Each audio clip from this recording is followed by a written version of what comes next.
record in here. I will click the go live link. Okay. Yay. Thank you.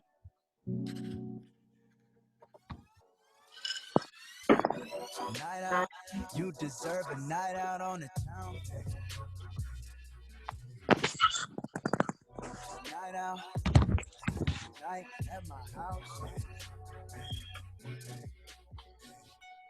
Night out, always turning heads with the crew.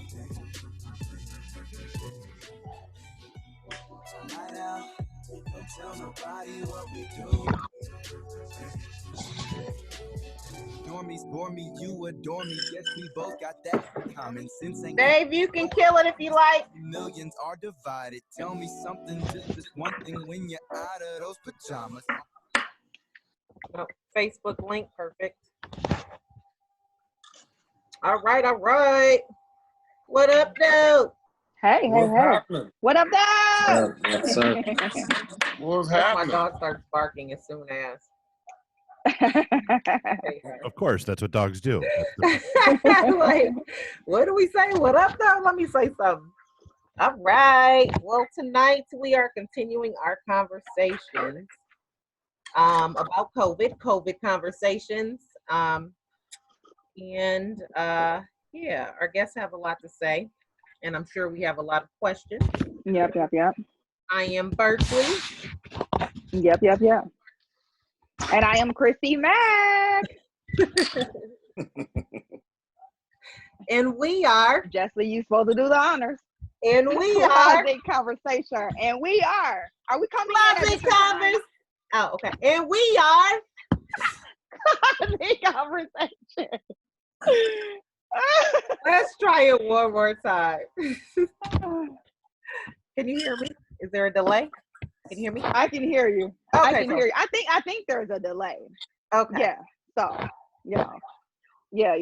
So all right. I think they kind of got it. Yeah. My dog is just Anywho, go crazy. So, all right. Anyway, lady in the background. So yeah, we have two special guests, Ray Sleeves and Jamil. Mm-hmm. Ray Sleeves, tell us a little bit about yourself. What do you do? Who, me or him? You, Ray Sleeves. You, Ray. I'm an entrepreneur and I'm also a healthcare worker. That's what I do. Nice. Jamil, what you got going on? I got my own trucking company. I've been doing that for about 12 years. And I drink a lot. Oh, okay. Cheers. No judgment zone. No judgment zone. Not here at Closet Conversations for sure. Okay. Excellent. Well, yeah, definitely. Welcome, guys. Welcome, Jamil. Welcome, Ray, to our show. And like Berkeley was saying, we're getting back into this conversation about the coronavirus, and how it has impacted the community. I know both of you guys have different perspectives, about the virus. It has affected you guys in different ways. And so, Ray, you can start off by, telling us, exactly how has this impacted you? Are you in the healthcare field? Yes. So currently, I'm a mental health technician at the Behavior Center in Michigan right now. So what I do is I work directly with people with mental illnesses.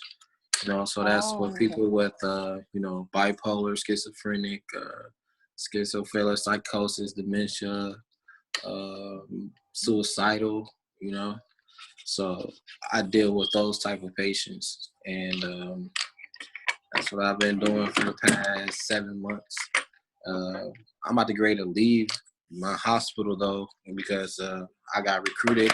And I just got hired by Detroit Receiving Hospital, to get bumped up there. Okay, congratulations. Congratulations. Yeah, so How long have you been in that field? I've been in it for 7 months. I started last October. I got a background of criminal justice and corrections. I worked at Spectrum Juvenile Justice Systems before I became a mental health technician. So I worked a lot with the youth, that was locked up and everything like that. So, I'll be doing my little motivational things, with that too. So. Nice. All right. Good. So as in that field, what brought you, I guess, to the medical field with the troubled youth? Did you see a lot of mental health issues? Definitely. And besides, being in that field, just on everyday life, it's a lot of people that's mentally ill and that doesn't know. Yeah. So I can pretty much spot out crazy. Okay, real talk. Yeah, so it's been, it ain't for everybody. You gotta be a strong individual to be in this field. You gotta be able to have patience, and you gotta be understanding. Most importantly, So Nice, yeah. nice. Yeah. So You we do have to have assume a that. lot of patience. I know, right? Has Yeah. COVID affected your patients? I guess most recently, I know I've seen pictures and you have like the whole system on your face. Yeah, so it's just about them just being like more like they've been more like cautious. So patients I've been working with sometimes, depending on, we got like a COVID-19 floor, it's not confirmed if they have it or not. It's just that they have the symptoms, right? So that's when you FaceTime me or whatever, not you'll see me in the full gear like that, because it's not confirmed that these patients have it, but they have the symptoms of it. So they're in the process of getting tested, or they've already been tested and we're waiting on their results. So luckily nobody I worked with had it, but there's a few of them that they suspected or whatever or whatnot. So, Wow. And it was kind of like affecting them. Like they had to stay in their rooms. They couldn't come out, to go watch TV. They no recreational therapists to come and do group with them or anything like that. So it was just hard, just to keep them just at ease with them not being able to do nothing but just be in their room all day. It kind of felt like they was like in jail. I'm sure. Yeah. Wow. So usually the patients are able to walk around, or they usually able to walk around, pace up and down the hallways, watch TV, play board games or something. You know what I'm saying? Because they already so they anxious. need for their mental. Right. They're already anxious. Substance withdrawal, everything. So it's extremely hard to keep them just inside of their room without them acting out, and they come out and say, "Oh, I think I'm having a heart attack," or "I'm ready to kill my." It's just hard. Right. Keeping that type of peace, Damn. So how many patients have you seen pass away? I haven't seen nobody pass away. Okay. Honestly, nobody passed away. But I did lose like a coworker though. One of our coworkers had passed away from it. He was like our maintenance man, and he left our hospital, and then he went to go work at Henry Ford, and then he ended up catching COVID and passing away. Oh wow! Yeah, definitely sorry to hear about that. Did any of your coworkers, any of your colleagues, were they able to like attend his funeral or anything like that, or? No, I don't think so. It's like I think it was like 2 people that I work with that got the virus, and they've been gone. And it's like our scheduler, the main dude that like scheduled me, give me all the hours.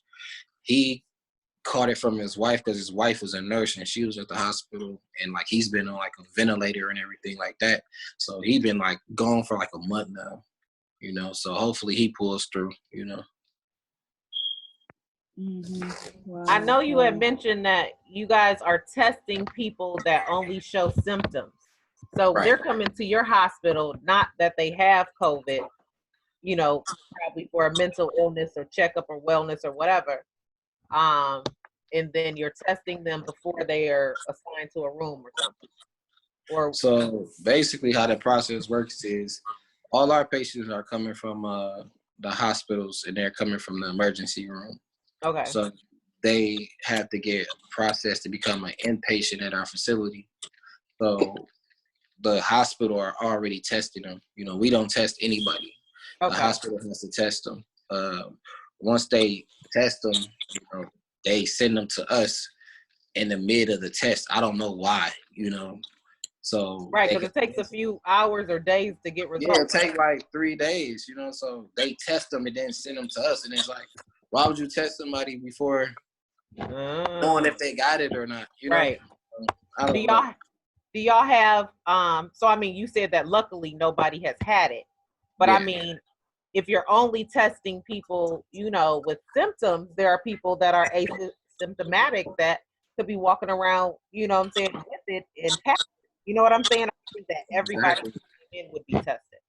Exactly. And I feel like everybody should be tested. You know, they do this they don't even test us when we come in. They just check our temperature. I guess everybody's like kind of doing that, but I feel like that's not really effective, you know? Like, just because I don't have a temperature, that doesn't mean, you know. Right. Check your phone. Yeah. Yeah. Wow. Yeah, that's pretty crazy. So, you know, okay, I see it. You guys, if you want to share the link to it live, it's under your chat. Right. And then I've also texted to you guys as well. So if you can look on your phone, you will be able to see it. Is there anywhere you see it? I don't have it. I ain't getting no it should be under the chat. Like if you, I think on your cell phone it's set up a little differently. Maybe it says like more participants, share screen. Mm-hmm. It could be like a little chat button. So Dave has text the link. Yeah. Chat. Yeah. Because just like it's new for you guys, it's new for us too. So, okay. Yeah. we trying to get it all together and stuff like that. So right. Yep. Let me see. You see it if you want to share it. It's otherwise. All right, I shared it. Oh, perfect. Cool. Yeah. Otherwise, we'll share it on our Facebook page, so you will see it. It's just that you can't see it from our Facebook page as we're going live. But yeah, we are figuring this stuff out. I know, right? Oof. Jeez, Louise. Sure. If you can, if you can't, we'll send a link later. We'll tag you guys in it on. Yeah. Yeah, I shared it on my page. Thank you. Okay, sweet. Yay. All right, so Jamil, you know, we'll cut to you. Give Ray a little bit of a break. So tell us a little bit about what it is that you do, and you know, how has this virus, the COVID-19 coronavirus, impacted your livelihood? Let's see here. I've been doing trucking for about 15 years. I've been owning my own company now for 12. I have 4 trucks, 5 employees. I got contracts with Chrysler. So ever since all this quarantine stuff hit, everybody's been at home. We're not making any money. We're still waiting on.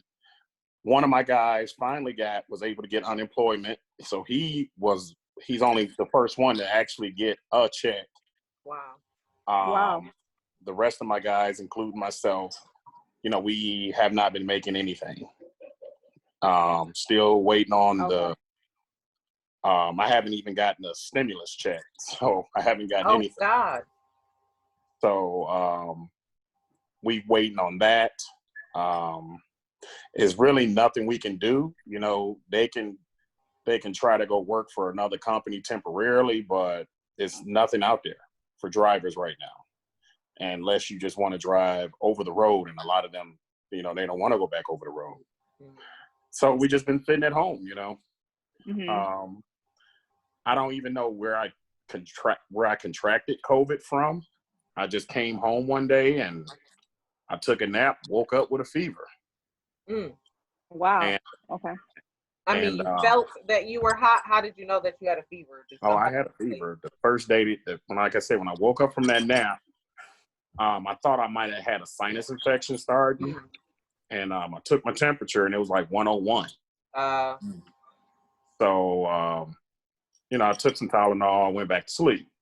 Mm-hmm.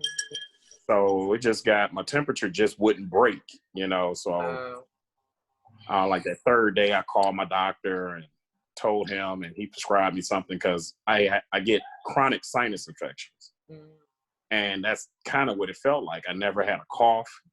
I had chills and I had a bad headache.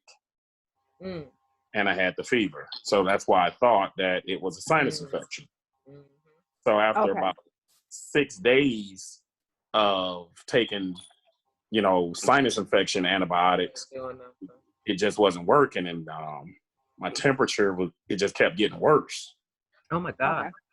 So like that 8th day, I went to Macomb McLaren to get tested. I got tested let's just say on a Sunday or a Monday. And the next day I went back to the hospital because my temperature was like 104. Jesus. Oh, wow. Okay. Mm-hmm. Okay. So, and at that point, you could probably start having seizures. Right. Once it gets to 103. Should start shutting down. Okay. Right. Mm-hmm. So I went there and went through the emergency alone because they won't let anybody come with you. Mm. They took my vitals and took an x-ray, and he said my chest looked like it was full of pneumonia. So he said that they were going to keep me. So they kept me, and I stayed in the hospital 6 days. Mm. Okay. And, I don't want to give a knock on the nurses or anything, the doctors, but that was probably the worst 6 days I've ever spent in any facility at Macomb McLaren. And so what made it a horrible experience for you? I seen my doctor once a day, and that was at 10:30 in the morning. I saw one doctor at 10:30 in the morning. The day shift, I would say that they were pretty good. If I needed water or juice or something, they would get it. The way they gave me my meds and my shots, the meds that they were giving me.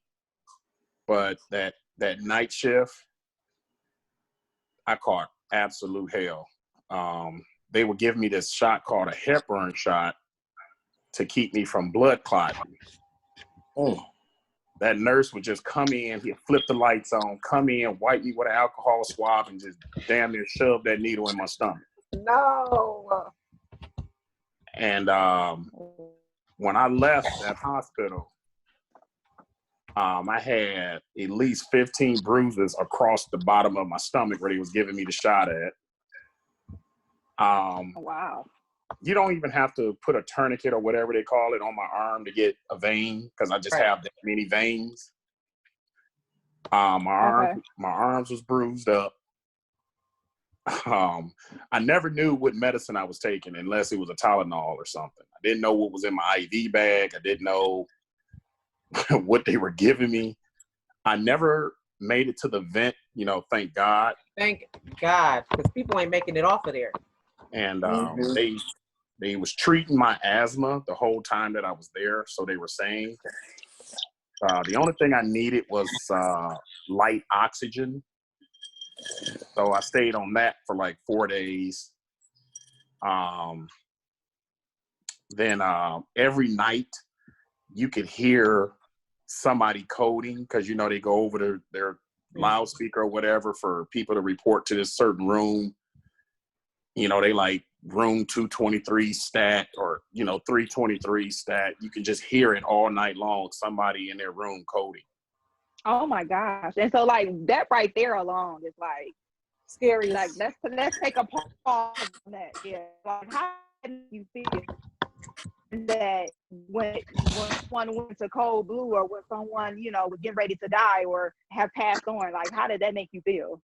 I didn't really know what was going on in their room, if they were going to pass away or if they were just having some issues. I didn't know. I just knew that you could hear them say the room number stat. We need to get to that room. So you can just hear that all night long, and you don't have anybody to talk to because, you know, they come in there, they'll take your vitals, give you your meds, and they're gone for the next 4 or 5 hours. I never knew how I was doing, whether I was doing worse, whether I was doing bad. Never knew. For like the first 2 nights I was in there, I started my cough. I had a real bad cough, and it was to the point where it was just every day was just sucking my energy out. I couldn't even walk to the bathroom. So Wow. So you would say that your cough developed, you said 6 days. So you about my cough developed in the hospital when I checked myself in. Oh. Yeah, So, I didn't have a cough before I checked myself in. yeah, you said that. You said 6 days, no cough or nothing. Yeah, I just had a fever. Yeah, I just had the fever and the chills. That's crazy. And once I got there, it was like I just got worse. Wow. And let's see. Outside of that, I couldn't eat. I hadn't eaten in like 2 weeks. The only thing I could eat was fruit.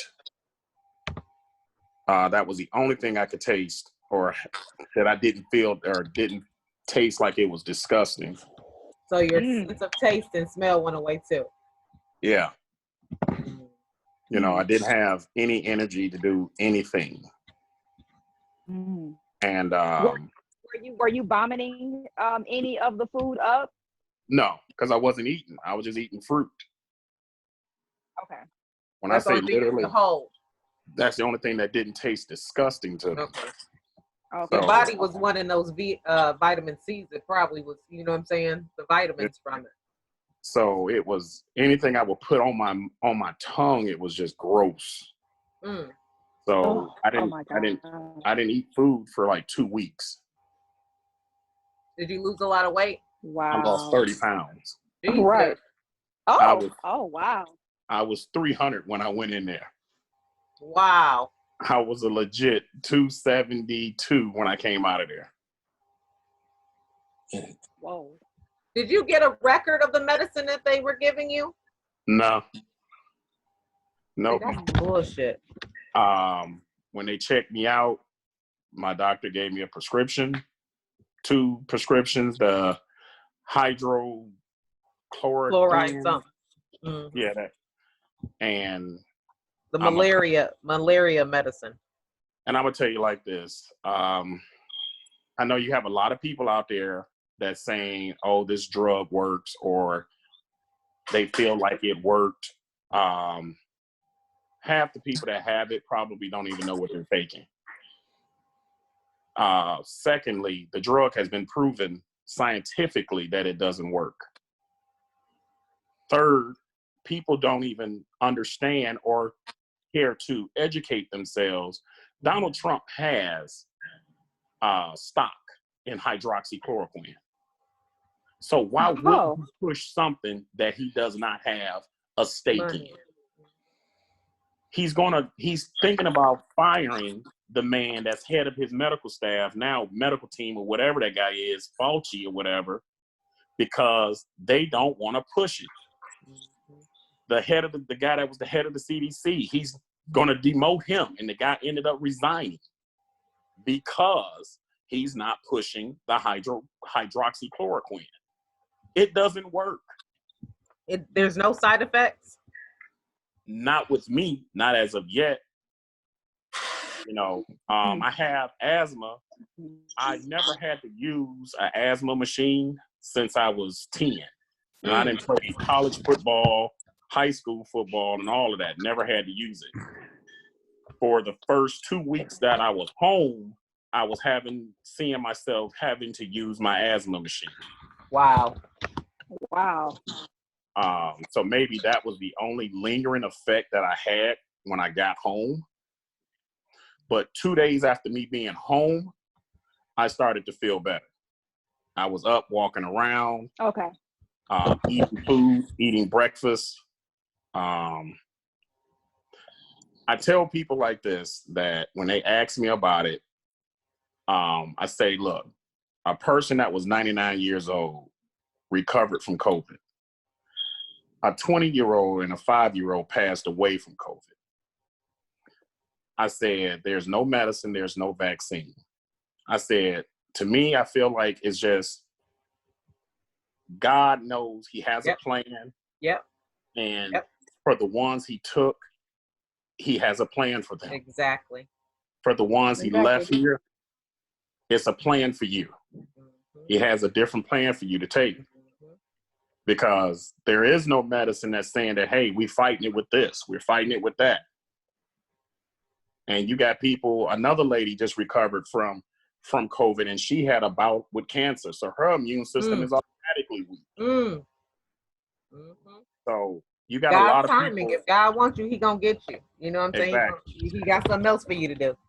But That's it wasn't your time. Yep. You know, that's just kind of how I feel about it. And that's what I tell people. I feel bad for the people who has to deal with it, have to risk their lives every day. Their money is getting cut. They're not making them. They're not getting paid to deal with a hazardous situation, and you're going to take their hazard pay. And then you want these people to come and give you the utmost care that they can give you to help save your life. But when you're not fighting for theirs. What's the guy name from the Steve Harvey show? J.L. Anthony. He said today that you had the Blue Angels and the Thunderbirds do a flyover.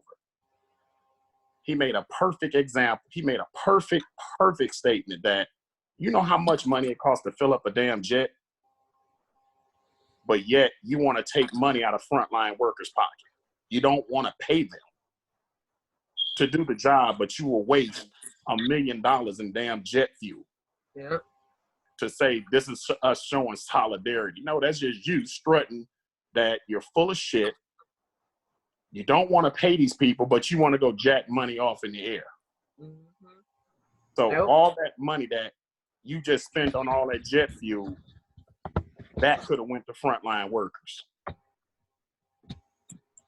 You know, you got these people going back home to their families every night. Yep. Every night. Can't touch their babies and all that type of stuff. Ray. Yeah. So, I'm sorry, he brought up something when he's talking about, you know, the pay. Your pay hasn't changed, right? Has it increased? Well, it should have increased. Right. It has not increased. They was giving us hazard pay if we worked on the floor with the patients that had COVID symptoms. And now they closed that floor, so nobody's getting no type of pay, no hazard pay at all.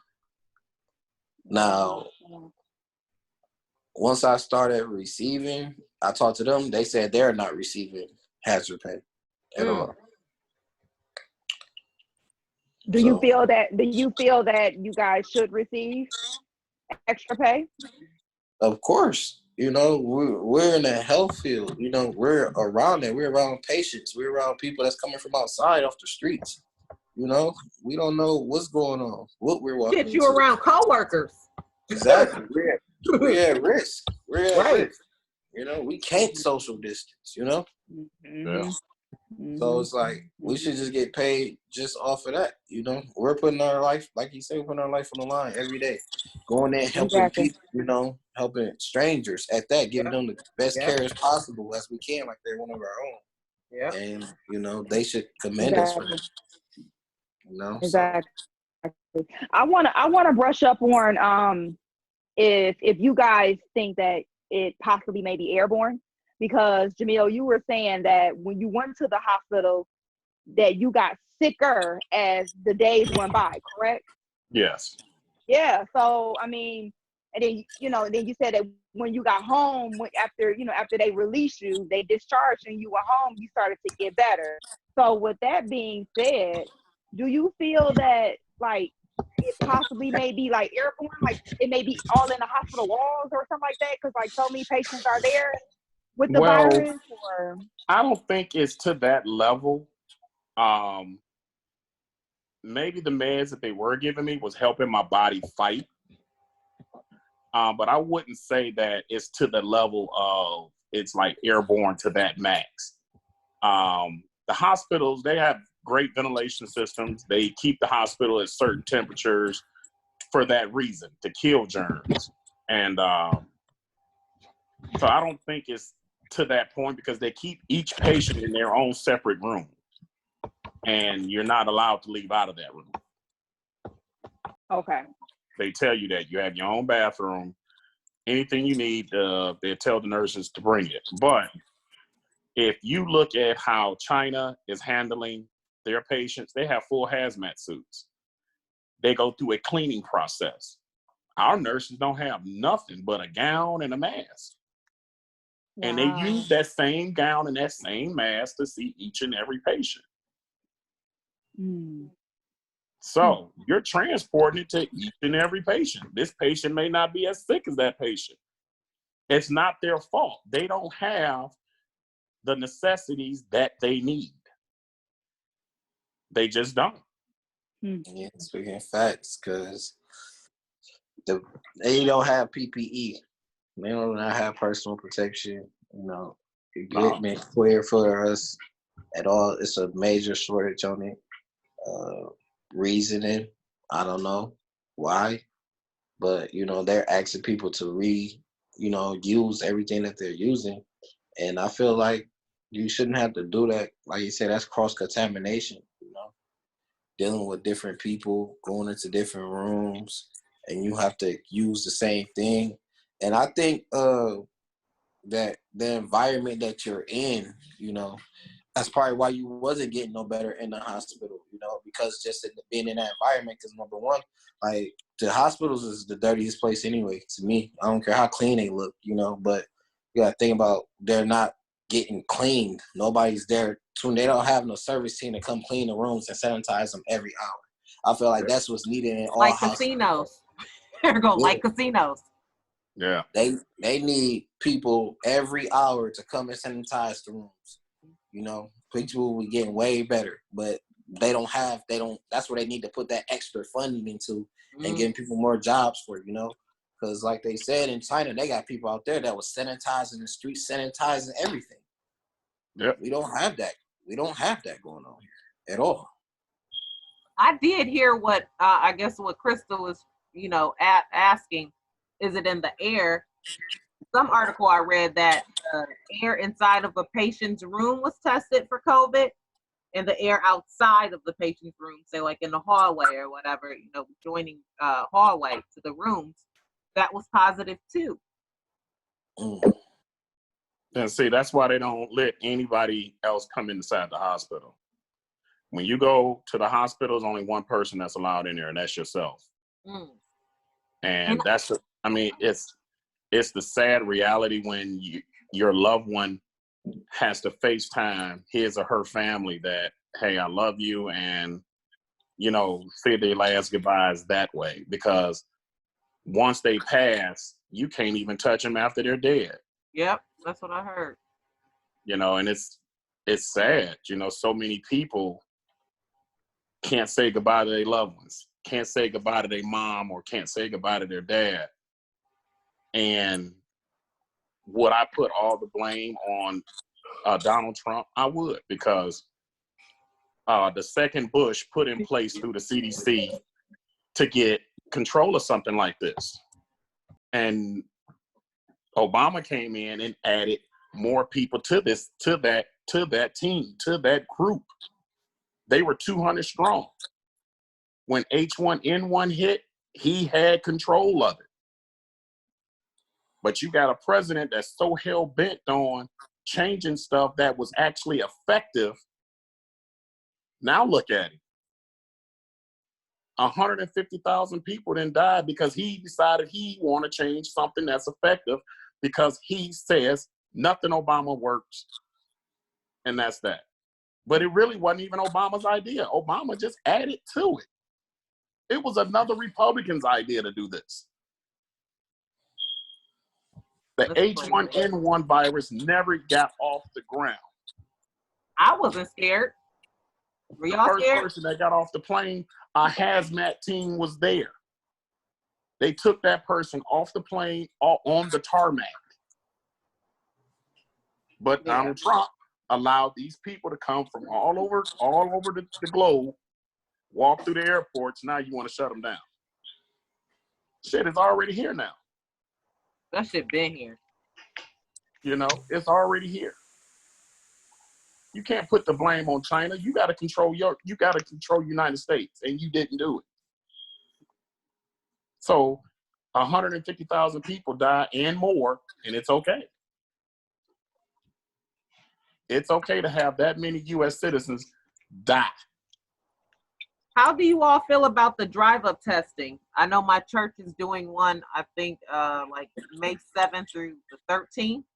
And I was thinking about going to do it just to see.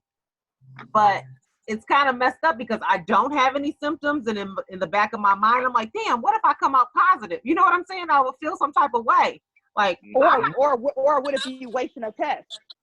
You know? I feel like if you don't have any symptoms and you're feeling okay and fine, then I feel like there's no point in you going to go get tested, you know, because like Crystal said, that can be like, waste of it. You know what I'm saying? Because I have a friend that's saying that he's going just because it's being offered. And I'm like, well, are you feeling sick? You know what I'm saying? But then when I think of the people that could be asymptomatic, you know, shit, anybody on this fucking video could be passing it if you haven't been tested and haven't got a confirmation that it was negative. You know what I'm saying? So, like, could I be a carrier? Just me thinking about other people. You know what I'm saying? I have a son. So I'm like, do I go and get tested just to see? You know what I'm saying? Yeah, I understand it could be a waste if it's negative, but shit, it'll make me feel a little bit better, even though I'm not, you know, feeling any type of freaking way, you know, that I could still be carrying it. Right. Yeah, but, you know, I just feel like if you don't feel like nothing's wrong with you, you know, why ain't nothing wrong.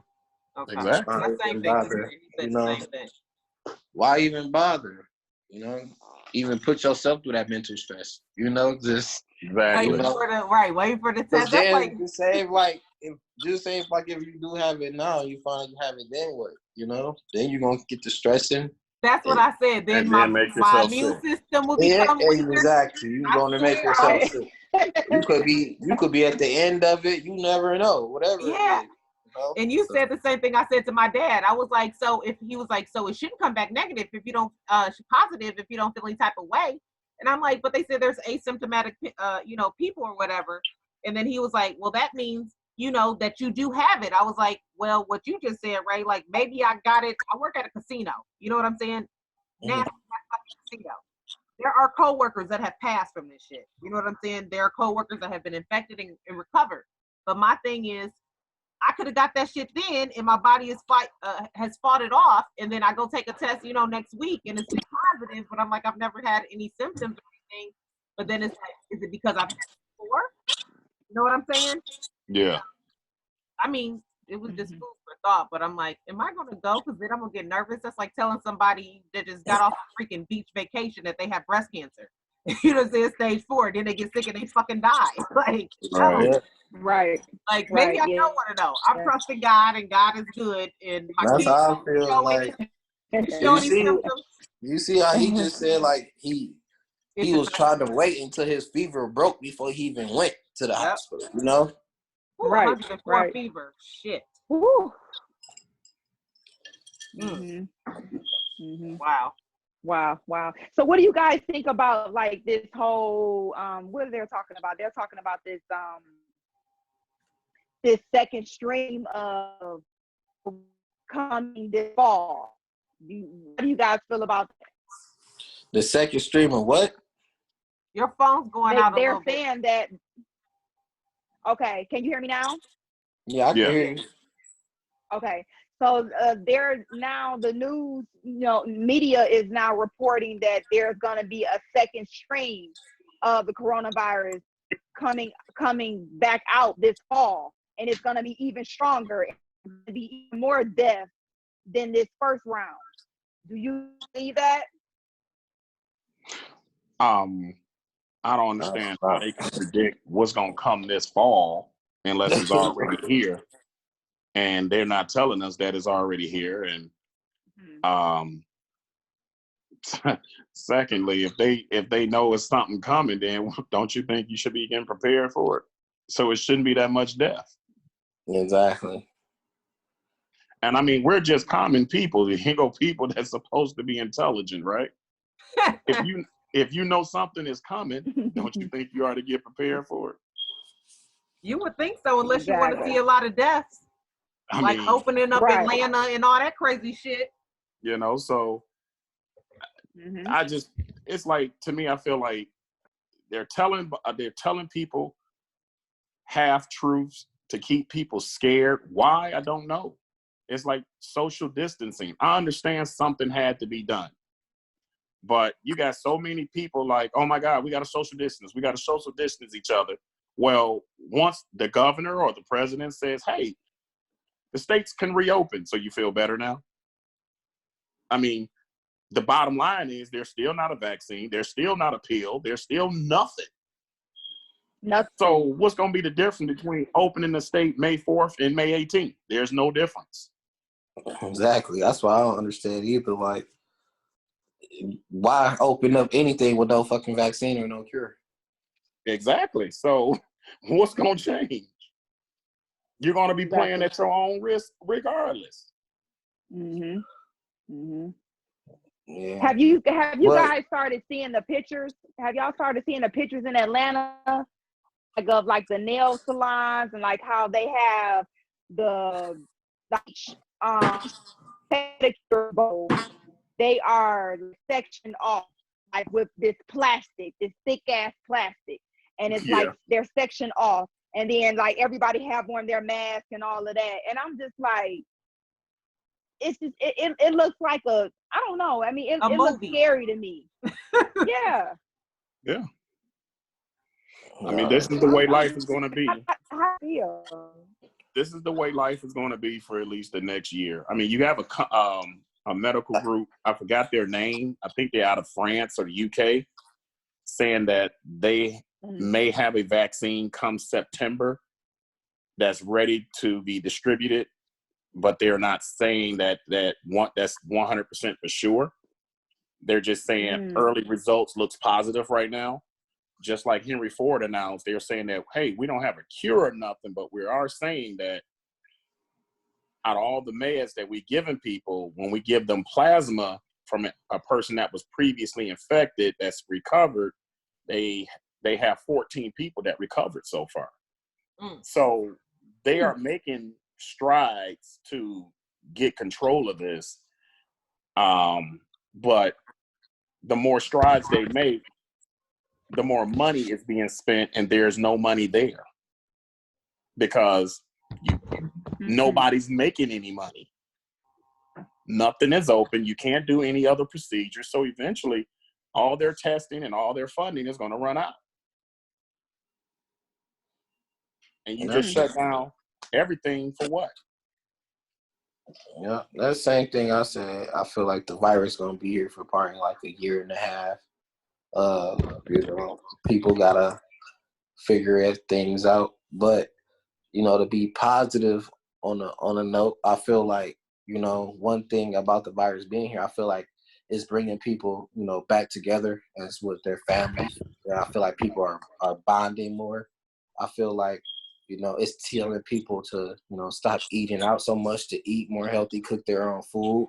So I feel like it's bringing it's bringing people back together in this bonding in a lot of great areas that there was when everything was going on. I feel like people are getting closer with their families and their loved ones and their friends.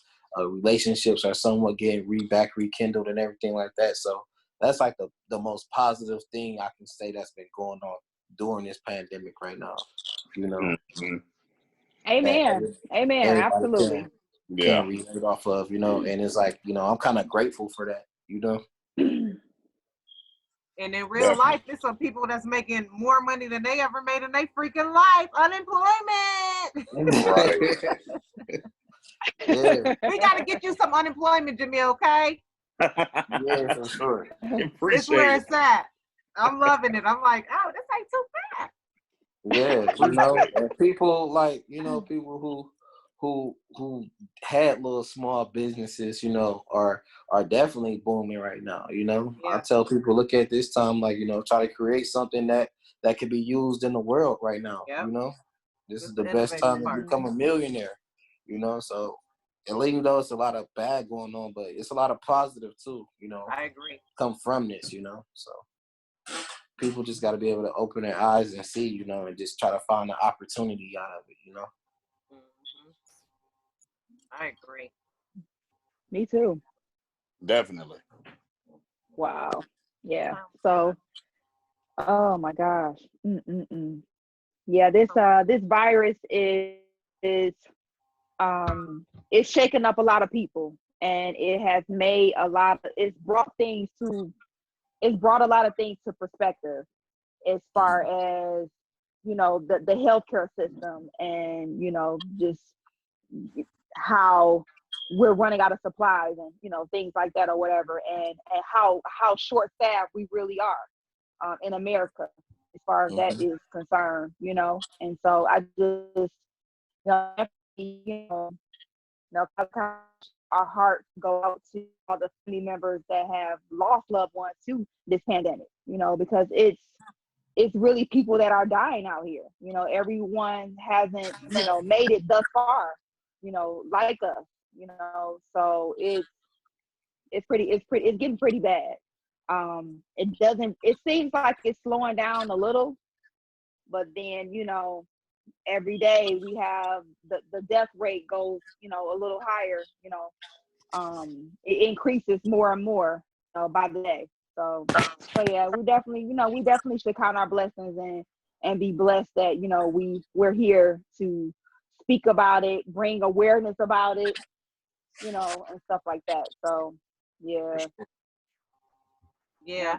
I've heard that the numbers have slowed up, as in like new cases.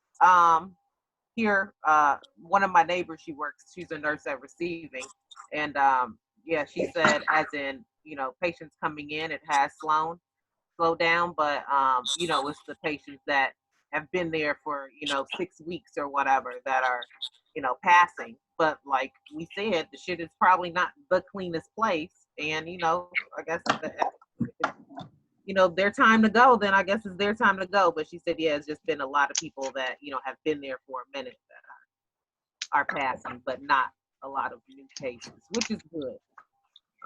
Yeah.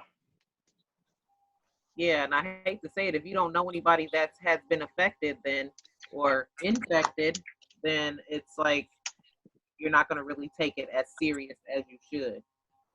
And I agree with everything Crystal said. And yeah, COVID-19 doesn't mean that it's a death sentence. You know what I'm saying? Yeah. You know, it's not your time. God has something great for you, you know? Yep. And shoot, right? You in the field doing it. So God has something great for you as well. We are all covered by the blood of Jesus. So yeah, I know some people like, oh, COVID this, I'm going to die. No, you're not going to die if it's not your time. Definitely. I know I'm not going to get a vaccination though. I'm straight. Yeah, when it's all over. I'll pass on that too. Right. I mean, you know, because I mean, I take a lot of herbal medicines. I take black seed oil. You know, I use it to like regulate my thyroid because I have an irregular thyroid. And so, you know, I weaned myself off medication for having thyroid like 4.5, 5 years ago. The doctor still can't figure out how I'm not on medication. So, and I tell them black seed. So anybody want to, you know, medications for diabetes, high blood pressure, thyroid issues, things like that. Black seed oil, black seed pills, you can get it in the pill form or you can get it in the oil form. It really works, you know. And you know, because I just feel like I'm not going to be dependent on medication, you know, and be a slave to the pharmaceutical companies. You know, I'd rather just take a natural herb and something that's natural, is going through my body and it's cleansing me out, you know, it's going through my digestive system, you know, and it's not, I don't have any toxic medications going in my body. So, you know, I'm a big herb girl, you know, from everything from multivitamins, echinacea, fish oil, you know, black seed oil, you know, high dosages of vitamin C, vitamin D, you know, every day. If you're taking those pills every day, then your body will be able to fight off, Infection. you know, infections and things like this coronavirus. So I strongly believe that, you know. So, and, you know, my son is 12. I put him on, you know, a couple of different vitamins, you know, supplements for his age group, you know, daily as well. So Braden takes everything I take, honey. right, yeah, Everything I take. I was taking it at Braden's age when my grandma, right. at 7, my grandma had me crushing up the red clover and the echinacea and the burdock root Right. and filling it with some juice behind it. This is me and Braden shots, honey. This is what we do daily. Right. Oh, I'm dead and Right, going. exactly. So, Exactly. how do y'all? She got me together. How do y'all Huh? feel about? How do y'all feel about everybody jumping on the ICOT, the NutriBurst wave now? Oh, let me be quiet on this one. You know what? I haven't heard about that. Yes, So you have. tell us. Yes, you have. Yes, you have. Everybody is She was on selling our podcast. NutriBurst, IOST. You stuck. Damn, Krista, we gotta hurry up. Wait, listen. Hold on. She was on our podcast. Remember the video when you couldn't talk? You had just got your remember you couldn't talk and it was a Remember that? Right. Yeah. That's what her product was. Oh, wow. That's The tea, the NutriBurst, yes. yeah. Remember you tasted it and I was like, I hate it, it's disgusting. And, you know, trying to throw up. And you was like, it's not that bad. And then after that, yeah, everything went kind of haywire. But that was her product. Oh, yeah. Oh yeah. Oh well. I just found some of that stuff in my coat pocket not too long ago. Dave, you remember that show? Dave, you remember that show? Man, I got checked on the show like everybody's selling it. Everybody's taking it, and I'm just like, I don't know if it works or not, but it's like, I just feel like it's a gimmick. Oh, they're making so much money off of it right now. yes, get in. I have the tea. I did support one of my friends and purchased it. It has CBD in it. I love CBD, you know, for the calming effect. And it also, you know, keeps you energized. And I've heard, you know, good results. But my thing is natural. You know, it probably does have some natural shit in it. But I got a full fucking cabinet full of it. But when I take it, I actually did drink some this morning. The tea, the NutriBurst, I didn't like the taste. Crystal liked it, but I assume if you know, do it, you know, every day, then you probably would see some results. I just haven't done it every day. But I guess you can see like some before and after pictures of some people. But wait, Jesslyn, you said you got the tea. So Jesslyn, you said you got the tea. Do you drink that every day or? No, ma'am. No, I do not. I have 8 left. And I think out of 30, and I probably gave 12 of them away. But I'd rather take my herbs in tincture or in a little supplement. I don't know. But I mean, I say that tastes better than nothing. Get that money. You know what I'm saying? I'm a hustler. Get into the business. Yes. They're fucking making money. I thought about it today. I'm like, no, just selling it. You cannot add that to it. Yes. Wow. Yeah, get in, right? Get in. Yeah. Come director. It's crazy. I was doing it before everybody knew about it. I started it in 2015. And it was like a shortage of like the tea or whatever, whatnot. And I just put it down. Like, whatever. I didn't care about it. And then it's like it resurfaced. Yeah. Seems to be selling. And I mean, some people's before, you know, Victoria's before and after is looking good. She's looking good. But she stuck to it. You know, that's her everyday. She lives by that product.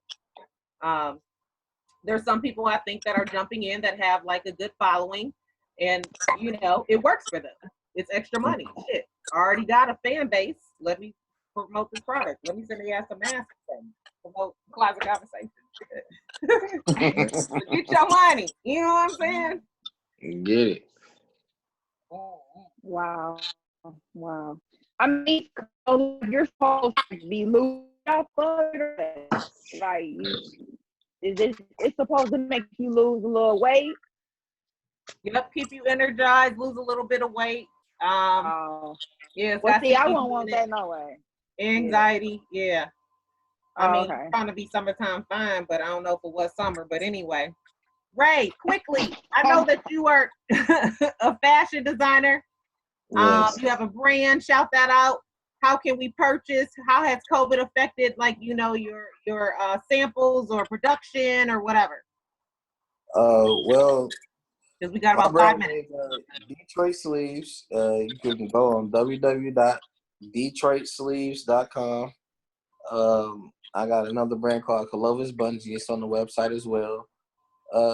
Far as being affected, you know, because I deal with manufacturers in Pakistan, and since the government shut down, all this stuff getting transferred from DHL and everything like that, everything has been on a standstill. But hopefully, when everything's opened back up, which I think is probably open back up over there, Right. I can start moving some products. But it's just been slow, you know.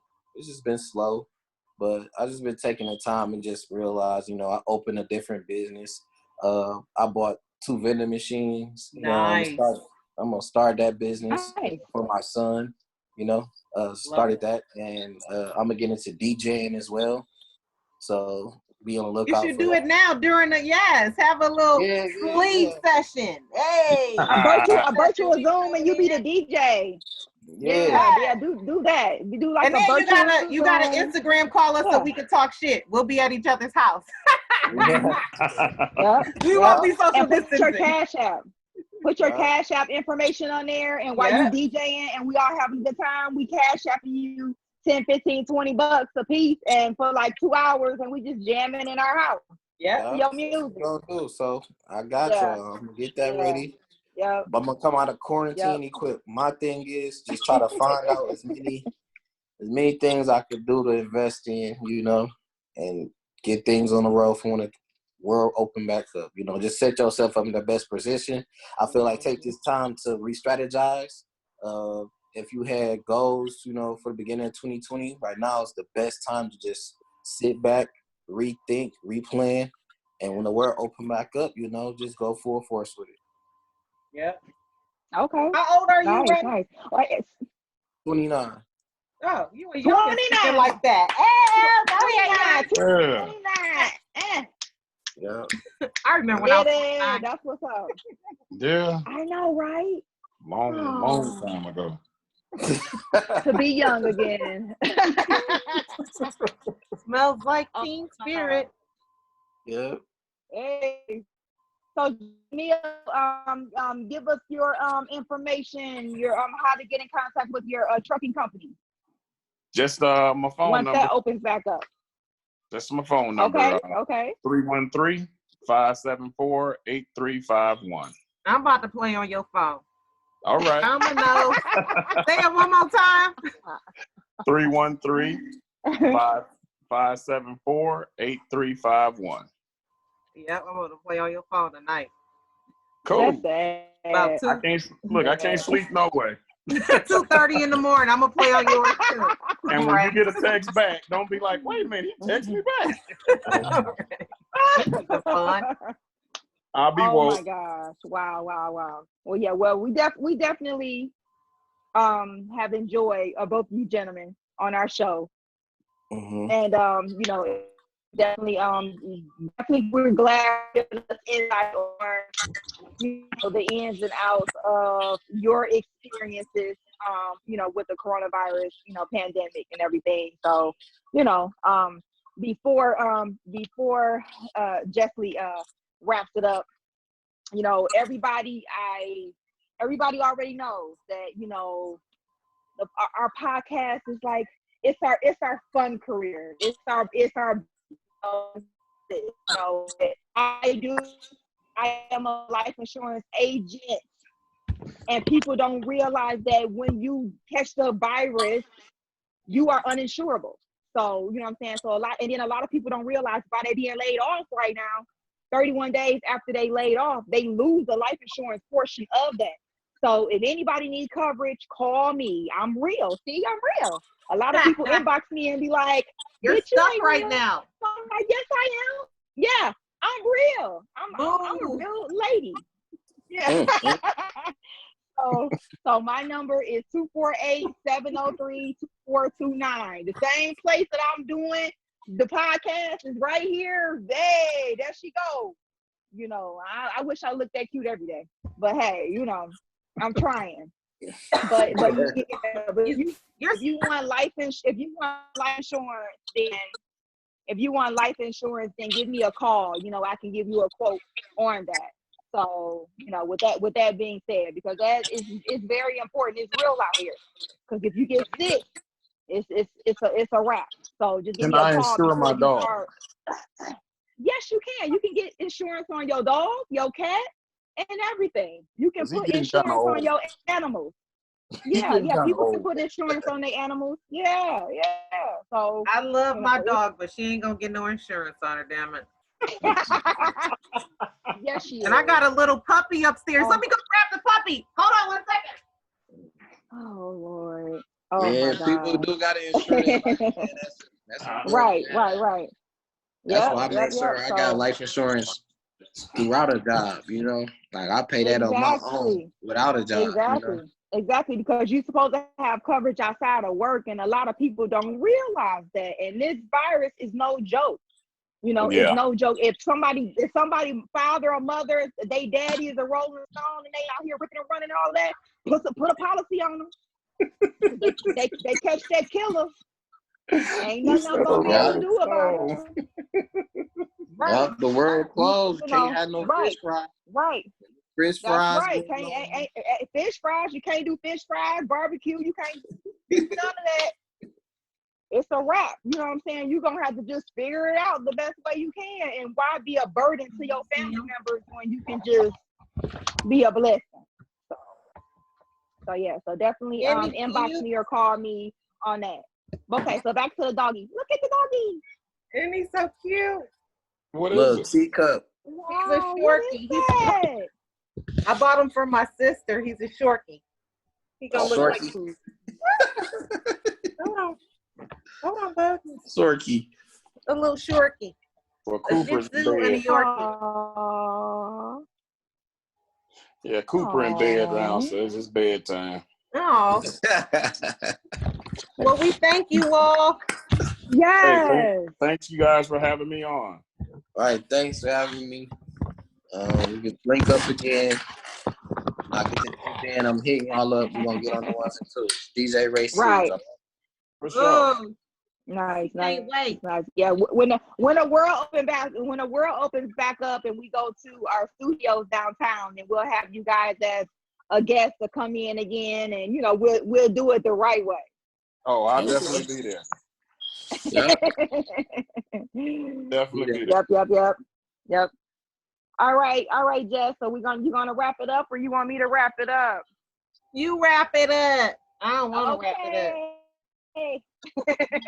All right. So all of our listeners, go to Closet Conversations on Facebook and Instagram. Closet with the K, Conversations with the K, and the Z at the end of Conversations.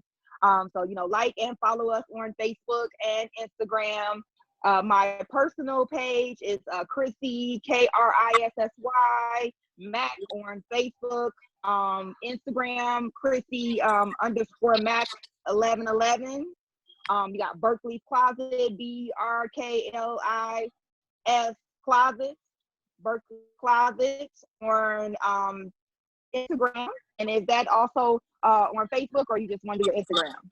Oh, I'm Berkeley Closet on Instagram and Facebook, BERKLIS _ Closet, CLOSET. And yeah, I think that's it. Yep. So this is part 2 of our coronavirus, pandemic. Hope you guys have enjoyed us, and we are Closet Conversation. Woo! Virtual live. All right. Thanks, guys. Thanks for tuning in. Bye. See All you. right. Thank All right. you.